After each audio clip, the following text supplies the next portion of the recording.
Hello and welcome to episode 4 of the New South Wales Cup Team of the Decade series. I've got Steve Russo here with me. We just finished up a great chat with Justin Hunt. An interesting chat, Steve, with Justin. Yeah, a lot to say. I think you were commenting on me earlier, Brad. He's been unlucky, old Hunty, having to some of the plays he had to play behind. Yeah, we had a quick. He said that on the pod, and I think we went back and worked out. He started at South, where he was behind Greg Inglis in the fullback role. He went to Parramatta, where he was behind Jared Hayne. Then he went to St George, where he's behind Josh Dugan in his prime. And then he ended up at Wests Tigers, who just happened to have a young junior called James Tedesco. So he's been behind some good players. But as we mentioned in the podcast, when you look back at his highlights, and I know you did, it wasn't as if he was out of place in the NRL. Like, he was scoring tries, setting them up. He's an NRL caliber player. He just... it wasn't wrong place, wrong time, because he still got 22 odd games, I think we went back and looked at, but he was still an NRL caliber player. Yeah, and 100% record in finals series, in NRL finals games. He's another man for a 100% club. Josh Manolato, 100% goal-kicking club in the NRL, and a 100% finals record for Justin Hunt. But did anything else stand out to you from Honey? I really feel really sorry for him about the end of his career. I didn't realise how bad his leg break was. You'll hear about all that in the later part of the podcast. But I honestly, I was living overseas at the time, so perhaps I wasn't really concentrating on it. But you'll just find out just how serious his leg break was in this conversation. It's quite eye-opening in some regards. Yeah, and looking back at that 16-17 in the time he was at the Wests Tigers, he was on fire. Like, we mentioned 16, he was in the residents team that beat Queensland, and he was player's player. Like, he just looked anywhere he went back at New South Wales Cup level, he played in the 6, the 7, the 1, and he just looked like he was a class above. Like, he was setting up tries, doing it himself. So those 2 years, and then to have that, that lower leg injury in that round 10 game, I think it was, against the Bulldogs, was a cruel blow. But we'll roll straight into Honey's interview, and then we'll come out and we'll talk Team of the Decade after that. All right, we now welcome another special guest to the podcast, Justin Hunt. I'll read out his rugby league repertoire. 22 games for the Bunnies, Eels, Dragons and Wests Tigers. He's a 2-time New South Wales Cup Team of the Year member. He's got a 100% NRL Finals winning record, and he was 2016 residents. He won where they beat the Queensland residents, and he's also player in that game. Justin, thanks for coming onto the podcast, mate. Yeah, thanks for having me, boys. Appreciate it. Mate, firstly, we just have to say that you were almost our first fan/listener. You got onto us straight away. You made us feel like superstars. You were straight into us trying to get onto the pod, which is amazing. Thanks for that. No, that's all right. All good. Yeah, just come up randomly on my Facebook. I don't know why it come up. Yeah. Yeah, no, one of the old groups, I think. So we'll start with your early career, which started in you started in the 20s, but we'll start with the New South Wales Cup stuff in 2009. Yeah. You're playing with the Bears. Now, this is a weird old fact we found on Wikipedia. Your nickname was Swiney. Is this a stitch up from one of the Bears boys, or was this actually your nickname? No, it was sort of legit. I think that's when the swine flu happened that year. So I just had a common cold, and the boys stitched me up, and I copped a few stitch ups that year. I was a bit young there, so they gave me a bit of shit. Now, we were talking off air, was this a year where you... Oh, no, this was a bit early. This was 2012. You said you were getting that Player of the Year award. Yeah. You have a year with the Bears there, but then you go back to Queensland Cup in 2010 up, and you do a year with the Cowboys and play for the Mackay Cutters. We always want to know, and especially get a player's perspective from someone who's played New South Wales Cup, Queensland Cup at that time, because we have certain views that, the Queensland Cup was probably a bit stronger at that time of the year, at that stage, because of the advent of the 20s down here and a lot of players being drained to that comp. So what was the difference that you could remember from 2009 at the Bears to 2010 at the Cutters? I think it definitely was a bit harder, I thought, the Queensland Cup. Obviously, when the 20s come in, they're sort of dropping a lot of their better younger kids back to the 20s to play. So, and the Queensland Cup, they weren't. So it was pretty close. I feel maybe like the part-time guys in the Queensland Cup might have been just like a little bit stronger. And I think just a little bit more money in the Queensland Cup as well. And then in New South Wales Cup, I feel a lot more sort of NRL players used to drop back, obviously because Queensland Cup dispersed into so many teams. But Yeah, I think it was close, but I think Queensland Cup might have just edged it out a bit. Like I remember going there the first few games, I sort of struggled a little bit because it was just a little bit more sort of intense. But yeah, it wasn't far off. So Yeah, a lot of the players I speak to or spoke to at the time would say on a given week in the New South Wales Cup, you could come up to against a near NRL strength team, but you could then play a team that was almost Ron Massey Cup / Bundaberg Cup level. It just depended on which club and how they saw that team. And, you know, where if you had to play the Bulldogs, who always sort of had New South Wales Cup as that step below, they'd have a decent team. But then if you went to, you know, somewhere different, like a Manly would have a different sort of an attitude. So that's what a lot of players told me. Yeah, that's true. Yeah, I reckon that's 100% right. Yeah, for sure. Probably more across the comp in Queensland Cup was probably a bit more consistent. You know what I mean? Yeah. But there was a bit more of a gap in New South Wales Cup depending on sort of what players dropped back each week. I'm going to just jump in here. You obviously came down to Sydney to play 20s, and you were probably of that age where the kind of... Did you see a visible shift from, like, New South Wales Cup to 20s being a priority, or Queensland Cup to 20s being a priority in that 2008-2009 period when you were at, like, Para? Yeah, for sure. So in 07, I was the last year of Jersey Flag, which I played, and then reserve grade was held at a really high sort of calibre, like obviously playing before NRL, and like I remember some of the players that were dropping back to Para. Yeah, it was just they had such a great team, and they used to have so many fans watch. You know what I mean? And then the year after when 20s come in, it definitely took a shift. I feel, yeah, for sure. So 2011, after your time at Mackay, you go to the Broncos. So how does that arrange you? And you end up playing for Redcliffe. How does that? Yeah. Are you brought down by the Broncos and then put to Redcliffe, or are you at Redcliffe training with the Broncos?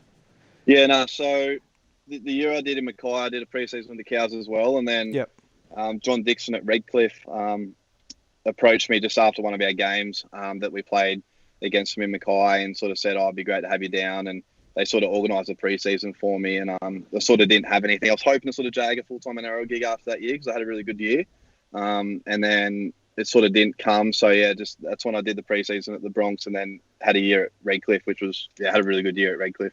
We had a really good team. So how close were you with the Bronx? Like, were you in, on the fringe of getting a start there even while you're at Redcliffe? Were you doing any training sessions with them during the week, or was it mainly just Redcliffe? No, I got really close. I played a trial. And then during the year, I think Gerard Beale made the New Zealand team, I think, if I remember. And they brought me and I can't remember the other player in from Wynnum to train for the week. And it was sort of between me and him to play NRL that week. So I was named in the squad and didn't end up playing. So I got pretty close there. But that was as close as I got. Did you at least get a jersey? Jersey? I don't know. I've got that many jerseys, mate. I've been around the world, so... Yeah. Surely the Broncos aren't short of $1. There would have been some kit thrown around. No, they had some good kit. Yeah, mad shoes and everything. It was grouse, Nike. How good. So you have a good year with Redcliffe or a great year with the Dolphins, and you and Ryan Carr get picked up by the Bunnies. How did all that transpire? From when was that? When did you know you were coming down to play for South during that 11 season? Probably over halfway through the year, I knew. Mark Hughes ended up picking me up there, so. And then Kari was like one of my best mates, so they picked him up too, so it was perfect. We struck a really good combination at Redcliffe, so we just knew each other's game inside and out. So it was a perfect transition for both of us. And another New South Wales Cup man, and also a very handy coach now, isn't he? Isn't he like Featherston or something? He was at Featherston. Now he's assistant at Para. So he's killing it. Oh, geez, I tell you what, Parramatta's draw. Everything's coming up Parramatta this year. I know. What about the Roosters draw? Like my best mate. Yeah, mate, they got stitched up. Yeah, don't worry about us, mate. We'll be all right. But I think you could tell from us at the start of the year, Robbo definitely, I don't know, what's the word, tailors it, where he's like, early rounds, boy can have a rest and all that sort of stuff, and then we'll bring people back, but that's can't happen anymore. Nah, that'll be sweet. Yeah. All right, so 2012 is a big year for you. You become a third-generation first grader because both your grandfather and father have played in the top league. So you make your NRL debut against the Dragons at Cogra. Mate, must have been a pretty special time for you personally and also the family. Yeah, it was really good, mate. Yeah, obviously South flew the family down. So sort of keeping the generation in the NRL was pretty special. So yeah, it was a really good day. We ended up winning in Golden Point, so it was a pretty good day. Yeah. Well, I actually, given my job at the NRL, I could go back and find the highlights. So I went back and had a look. So 3 minutes in, there's a crossfield kick to you, and I don't think it's your fault. Nightingale, who's a very, very handy player in the air, beats you to a ball. Yeah. What happened after that huddle? In the huddle, did they boys get around you and say, "Mate, don't worry about it, pick yourself up"? Yeah, I'll never forget that. Yeah, they just come in and said, "Don't worry about it, mate." You know what I mean? Like, I feel like I contested it okay, but yeah, Gypsy's pretty good in the air, and he's probably one of the best wingers to play the game. So I wasn't too worried. So I got peppered quite a bit that game, I remember, but I was pretty happy the way I played, I think. So, I went through and watched you. Were very handy. Yeah, but you're good in the air too. Like, it's not as if they've picked you out and gone, "Oh, you're a weakness." And on the other wing was another a proud New South Wales Cup man. I don't know if he's a proud New South Wales Cup man. I'm just saying that. But Andrew Everingham, who did play for Wests and North Sydney. So he scores a try to get you guys level, and then you go within a blade of grass of scoring your first try in the left-hand corner on the grandstand side of Cogra. Talk us through that moment. Oh, I thought I scored, and I think I got the pass from Sammy Burgess, which was a random 3-man cutout or something. Yeah. And I tried to keep low because I knew the fullback was coming across, and I think my boot just went out. I was wearing black boots too, so it wasn't a good. Black on the white line. On the white chalk, you could see it easy. Yeah, it was Sowie. Sowie was flying across, and it was more his, like, he got to the tackle, but it was more how he fell. Like, he fell on your legs and pushed your legs out. Like, I think they say in the commentary that you dove early, but you didn't. You're doing exactly what you were meant to do, getting low to try and stop that. Yeah. But it's just like, as he rolls across your body, he pushes your foot out by, like, if you had the bunker now, they would have had the two camera angles looking directly at it where your foot was and where the ball was. But it would have been very interesting. It was really close. Like, it was, like, freezing the footage and that. Yeah, frame by frame. Went up. Winning, ran up field goal, 40-metre field goal. Yeah, 35-metre field goal straight in front, never looked like missing. How was the night that followed for you? First NRL win, couple of sherbets or something? Yeah, a couple of beers, a few too many beers. So. But, it was just family were there, and, my best mate was there as well. So we just had a few beers, and I guess thought about the journey that sort of happened before it, and, really enjoyed it. So, it was good. What about good way to win the game? Yeah, perfect. Beating the Dragons. What about leading into it? When did you know you were playing? Yeah, he told me early, like Monday or Tuesday. So I think it was Origin time. So I think Greg was playing Origin, and they put Merrow to fullback. So I sort of hadn't really played much wing ever. So it was like I was always a 5'8", and then I moved to fullback when I went to the Queensland Cup. After I didn't really start too well in the Queensland Cup, and they sort of pushed me to fullback, and that's when it sort of changed my sort of career a bit. But I hadn't really played wing before, so I just sort of had to. I was actually playing 5'8" in reserve grade at the time. Yeah. But no, it was good. Can I just jump in? Yeah, go, Steve. You mentioned you thought about the whole thing, and look, you've got one of the longest journeys I've ever seen, like in terms of where you've been to, having been to Queensland, a couple of different Sydney clubs. What was it like to finally make that first grade debut after going from Parramatta to the Tigers, the Bears, trialling with the Broncos and the Cowboys? Yeah. What was that like? I mean, yeah, I was pretty surreal, mate. Like, I'm getting goosebumps thinking about it now. Like, I guess after it, I was just like, I did it. You know what I mean? I was like, it doesn't matter now. Like whatever happens now, like who cares? You know what I mean? Like, it was just like, I guess when I ran out, it sort of struck home a bit that that it was about to happen. So it was just pretty surreal. Yeah. Was it worth it? Yeah, it was worth it. Yeah. 100%. I wouldn't change it for the world. So, and like, I've met a lot of great people along the way, a lot of good coaches too. So, it was definitely worth it. So the next week you head to ANZ Stadium, and just 11 minutes into the game, Greg Inglis on a 2-day break from Origin comes back, busts through the line, gets the ball out to you, and you dive over for your first try. Walk us through that. Yeah, I just remember Greg.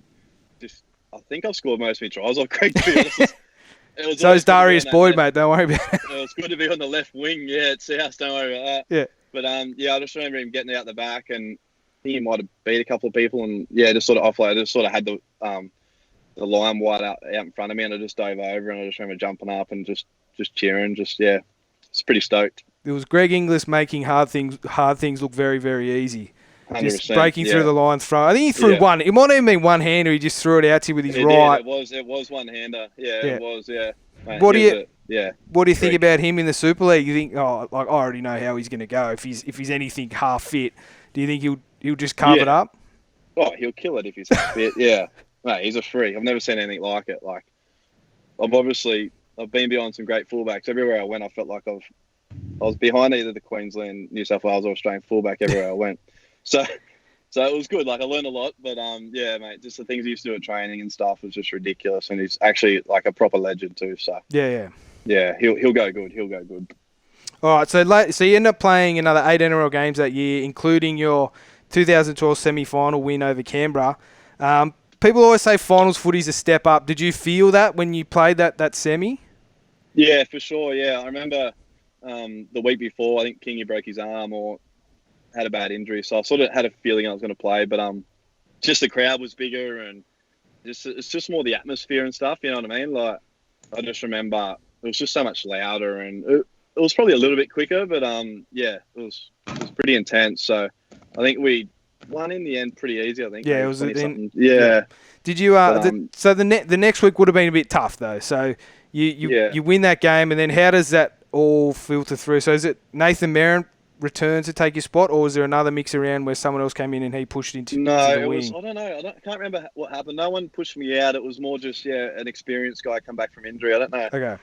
I don't know if it was King. I thought he broke his arm. I don't know if Kingy just come back or not, but it is what it is. I was 18th man. I remember running out. I think we played. Was it the Dogs? I'm not sure. Yeah, the Dogs. Yeah. Mate, there was like 60, 70,000 people there in Walmart, and I was like, holy hell, this is full on. Ryland, I was resident 18th man, mate. That's all right. Lots of trips. Nothing wrong with that. I had plenty of good trips. Yeah, So what does an 18th man? Okay, what does an 18th man do? So you go out, you warm up, but then what do you do? You just sit, you do your warm up, and then sit down and watch. The boys used to love it because I used to just create heaps of energy and that. Like, Madge used to think just like, he used to just want me like travel with them and that and just sort of buzz up because just buzz around and get the boys up. They thought it was pretty funny, but I've actually had I've played 2 games where I was 18th man. I had to play, so you sort of got to be ready. But I remember one time I was just like I left. It was when I was at Dragons. I left warm up and I just went back to the toilet. I was like, oh yeah, whatever. And he just knocked on the door, honey, you got to play. And I was like, fuck. It was like over in New Zealand, freezing cold. So I had to get my head around that. But it's good. You just sort of go. It's pretty much the same. You just sort of got to prepare for the game and sort of be upbeat for the boys and get them up. You know what I mean? And then you just go get changed and watch the boys. But most of the time they make you train after, which is torture. So we'll jump. Yeah, go, Steve. Obviously, as an 18th man, you obviously have to miss a lower grade game. I guess what's it like? Do you, as a player, do you kind of get annoyed at the fact that you've missed out on playing a game, or are you like, oh look, I prefer to be in camp with the first grade boys because there's always that chance I can play first grade. Yeah, it is a little bit annoying, but like you said, I'd rather be 18th man and be that close. A lot of the times you play still, you know what I mean? Like, we might play Friday and you warm up and you go home and you play the next day. So it's not easy because, you know, you're not like, it's not your normal preparation for a game, you know what I mean? So, it's tough, but you don't miss too many games. You still get most in, so. Yeah, so 2013 you jump, so you get another 3 games. You play your first game, I think it was against Parramatta, where you set up a try. You set up a try for Dylan Farrell, and then you cop a whack from Darcy Lussick taking the ball back. Yeah, he smoked me, which looked, you know, given that now with the HIA protocols, they might have pulled you off them. But but you get revenge on the big man by scoring another try where you beat him around the side from a grubber from, I think it was Adam Reynolds. Yeah, from Renault, But it was good. We said off air, and I said this to you, but when you got to NRL level, you looked like you belonged, right? So this is my opinion, but you know, so when you look at your journey of moving clubs, you get up to that NRL level, and every time you play in it, you go, hey, you look like you belong there. So you know, so your performances that year, thanks, mate. That's right. Your performances do the same for that there. So then you go to Parramatta, but you play one game there. But not a great game. No, but was footy off the field, but was that, Yeah. special going to your dad's club, but at an NRL level? Like, you were there in the 20s, but... It was cool. It was really cool that I managed to get a game there, and, now we're both, I guess on the board of playing for the club. So, that was a sort of, I guess, a special touch for it, but just sort of didn't work out there. So, ended up sort of getting pushed out a little bit. So, but that's when the Dragons come in. So, and that worked out for the best because, Was it tough? You obviously still have close friends at South. You would have had close friends in 2014 while you're sitting there watching them win the grand final. Yeah. Mixed emotions? Were you a little bit dirty? Were you second-guessing yourself? Were you just happy for them? Yeah, so, like I said off air, like I would have been contracted for that year. So, like deep down I was a little bit filthy. Like, who knows what could have happened? You just don't know. Like, it could have been playing. Who knows? But who cares if I wasn't? But like I said, heaps of good mates there. My best mate was playing there as well. So I was pretty much more nervous for him, and I guess I guess the boys than anything else. So I rode him home. Don't worry about that. But yeah, they end up winning pretty easy. Yeah. So it was pretty easy to watch in the end. So you mentioned the Dragons. How did the move from Parramatta to the Dragons come about? Was that another mid-year thing? Was it an early? Oh, not really mid-year. It was just the end of 14, start of 15. I was sort of searching for I guess another club, and the Dragons come in, and mate, that was one of the best years I've ever had there. We because I lived in Cronulla, so there was a good group of lads there that lived in Cronulla. We used to go all down together. Yep. So we're pretty close there. So had a really good year there. Was going to stay, and Mary wanted to keep me. Just sort of couldn't fit me in. So but it was a really enjoyable year. I'm just looking at some of your highlights from that time at the Saints at the moment. There's it's a good clip, a bit of compilation tape of your Saints thing up on.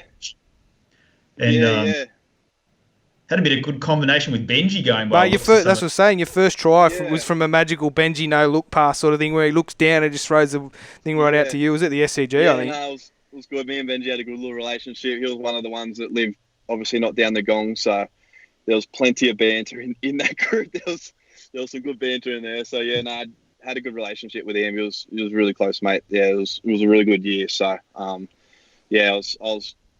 really enjoyed that year. It was good. Do you think you could have... Was it they couldn't fit you in? Did you really want to stay at the Dragons? Yeah. Was it just a matter of salary cap pressure? And he sort of... A little bit of salary cap sort of pressure, I think. And then, just sort of was a little bit late, I think, in the end. So I sort of had to wait a little bit too long. So, I know sort of Mary sort of was, even the year after was sort of filthy that I didn't stay on. So, not filthy at me, just filthy that we couldn't sort of get something done. But that's just footy, I guess. You know what I mean? So, life of a fringy, mate. You had to. You just got to do what you got to do. You know what I mean? Like, that's what it's about. It's year after year, and just the unknown. So it's not easy. I've been on the fringe. So another move. So you go to the Wests Tigers this time. Was that another end of the year thing? Close? Pretty close. Yeah, pretty close. Yeah. Just had a chat with JT, went caught up with a coffee, and then they sort of got something done, which was good. So really enjoyed my time there as well. Yeah, so watching your cup form that year was outstanding.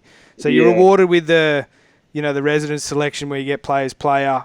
One thing I always like to ask people is, like guys who have played in that residence game, is to explain it to the general rugby league fan, because a lot of people don't see it. Now with the advent of the live streaming and stuff, people can watch it. It's on telly now, but back then it would be live streamed on Facebook or live streamed on the league website. But what did it mean for players from the Q Cup and the New South Wales Cup to win that game? Was it bragging rights? Because there wasn't a national championship back then. 16 there was, but I don't know. It was pretty special. I was always keen to play in this game, and a few times I couldn't because of first grade commitments. So they sort of they put out who's available and who's not, and I sort of got kept back a few times, especially early on when I was at South and that. So it was pretty special to play in it. It was all the boys. Like, we had a really team that year. I think like Ken Mamalo and Josh Drinkwater. It was. I think, Mitch Barnett. It was was a really good year. So yeah, I think of a little bit of bragging rights. I think definitely it's got that feel a bit of Origin too. You're in camp all week, so you sort of connect with the boys and you sort of get a bit of banter going, and yeah, everyone sort of turns up. And Rip Taylor's a coach; he was really good for us. So yeah, I think we end up winning pretty easy. We sort of we played really well. We asked this to all the people who have come in contact with Rip Taylor because he's one of our favourite coaches, and just listening to some of the stories that some of the blokes have told us. Have you got a Rip Taylor story? Like, we can tell you a few that Mitch and that have told us, but have you got one from him besides him looking like Ric Flair? Ric Flair, nah, he put on a song actually. was it Eminem? No, he put on this song. He's like, boys, like, I just want you to listen to the lyrics and that. Bruce Springsteen? Remember that was it? song? No. Nah. Or has he got another one? Like, I don't know if it's called 7 Years Old. It was a new song. You know, like, when I was a kid, I was 7 years old, and then he talks about his life going through. What's the song? Mate, this is better stuff. But he goes through, like, when he's older and that, and he's real philosophical sort of thing. I think that's the approach Rip took of it. So, yeah, that was one. Yeah, that was a funny story, but yeah. The funny thing, Lucas Graham. That's the one. Yeah, Lucas Graham. Yeah, that's the song. Yeah. We have to compile the Rick. Mate, we need to do a Rip Taylor Spotify list. Yeah, the Rip Taylor playlist. The Rip Taylor playlist for Spotify. So, and what did you watch? No copies, I assume. Yeah. Hey? Did you watch a movie before the game? Mitch Williams tells a story where they went for a trial against the Panthers, and he watched they watched Bad Grandpa, and then they got flogged by the Panthers. So then Rip banned all comedies, no comedies to ever be watched on a bus. Way. Yeah. no movies, no. Nah, yeah, it was good. It was a good trip. That actually, it was enjoyable. A good group of boys. So later that year, you got the Tigers make it through to the prelim finals where Mounties beat you 24-18. You had a very, very, very handy side. So I'll just read some of the names: Josh Adokar, Cheekham, one of the all-time big hitters, Joel Edwards, Curtis Sheridan, and Matt Eisenhuth. Do you remember much about that game, and do you think you could have given the Cutters a shot? Who did we get beat by again? You lost to Mounties. Was it Mounties? Yeah. Yeah, we got beat. Sam Williams kicked a field goal. I think it was that close, and then we had a chance to score right on the bell. I just remember it being it was a pretty intense game. I think it was wet. I think we had a few cracks at field goal before they did, and then he kicked the field goal, and we had one last crack, and we put a little kick down, and it was pretty close, but yeah, we had a good team. It was just unfortunate. Mounties were pretty strong that year from memory, I think, and then the Cutters. Yeah, it was an interesting result because they win, Mounties win that, but the Cutters go on to play. I'm trying to remember who they played. Cutters played in the national championship, but they win by 40 odd. Yeah. So that was, we were saying, like, very. Was it Burleigh as well? Burleigh? Oh, was it Burleigh? It might have been. Yeah. I don't know. But yeah, they win by 40. So like, Mounties just lose to them. You just lose to Mounties. So you're up there in one of the strongest teams in both comps. I just like saying that all the time. We could have given a good shake, I reckon. Like you know what I mean. Like I remember how good our team was, but yeah, just fell short. So we roll into 2017. You continue strong form in the cup from the start of the season, but then in round 10 you have a leg and ankle injury in the 70th minute against the Dogs, I think it was. Yeah. I just see that you were subbed off in the 70th minute.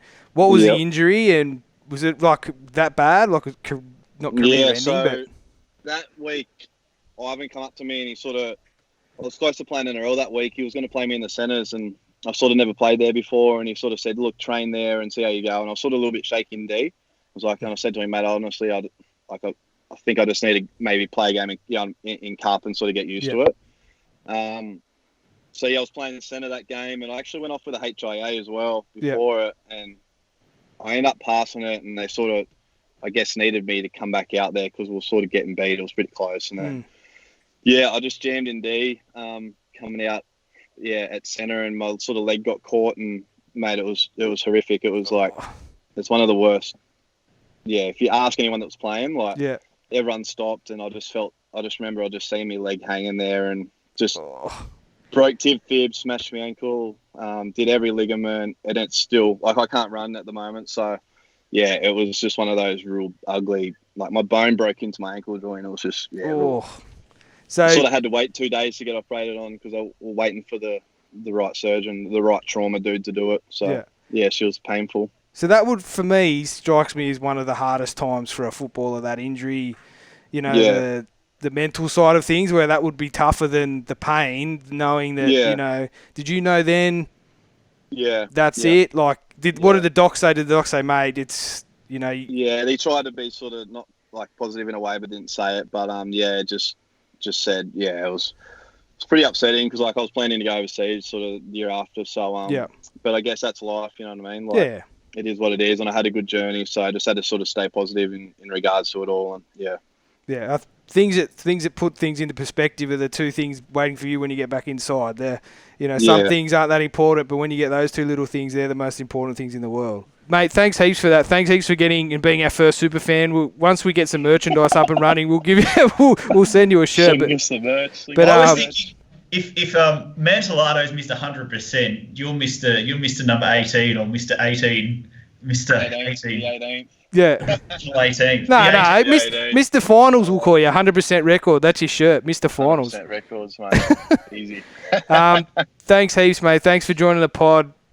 That's all right. Thanks for having us. All right, cheers. Well, we thank Justin Hunt for coming on. That was a wonderful interview. He was probably the first person to contact us live, like via Facebook, saying that he really wanted to come on. That's what we like. We like Pro Cup men on this podcast, and Justin Hunt is a Pro Cup man. So for him to jump and contact us via Facebook to say he wanted to come onto the podcast, that's amazing. Quickly, next week, we're looking for more interviewees, but I think next week we have to start the nitty-gritty of picking the team of the decade, the New South Wales Cup team only, and the graduates. So what we want you guys to do is we'll put an article up on our socials, which is at White Ant Sports, so it's on Facebook, Instagram, and Twitter. There'll be a voting form and names that you can drop in, and then hopefully we'll get Terry back on and we can chat and narrow these two teams down. So we're going to pick the back three, so the fullback and the two wingers. Steve, have you got any standouts that you think straight away off the top of your head that you think need to be put straight on that list? I think Josh Mantellado needs to be a dead cert, at least in my book. I'm putting a big hand up for the fellow Italian in the New South Wales Cup sphere. Yeah, no, I don't disagree. When you look back at his sheet for that, this would be for the New South Wales Cup team. He's 3 times top point scorer, all that sort of stuff. Resident selections, team of the year selections. You're not going to get many arguments from me. Names that pop to mind for me are Michael Lett. Sean Meaney's another interesting one who would be great to get on the podcast and have a chat to. For the graduates, there's plenty of names that you can throw out, but let's throw them out on the social. So if you're not following us, we're on Instagram at White Ant Sports. We're on Twitter at White Ant Sports, and Facebook's just facebook.com/White Ant Sports. So get on. We'll do a post on all those platforms and look for your comments, and then we'll discuss them next week with hopefully an interview in between. I know, Steve, we talked about some maybe a different angle now from a player. Like I've put some feelers out to Dave Gower, but it might be tough with footy season starting. But maybe an official would be handy. Like I'd be very keen to speak to Stu McCarthy. Brett McKenna's been a manager in the New South Wales Cup for probably over a decade. So there's plenty of officials we should talk to. Anyone else you want to have a chat to, Steve? I would love to get Sean Meaney on the pod. Being an ardent Balmain right eastward Tigers fan back in the day, it'd be great to speak to Captain Courageous from that team. Well, Sean, if you're listening, mate, the phone's always on, or the Instagram feed's always being checked. So we're going to put we'll put that stuff up after we drop the Justin Hunt podcast. So those will be live after you listen to this podcast. So get on, give us your votes, and then we'll start discussing the big decision, and it'll be decision time as of next podcast. All right, guys. Thanks, Steve. Thanks for joining us, mate. No worries. Thanks, Brad. Bye, everyone.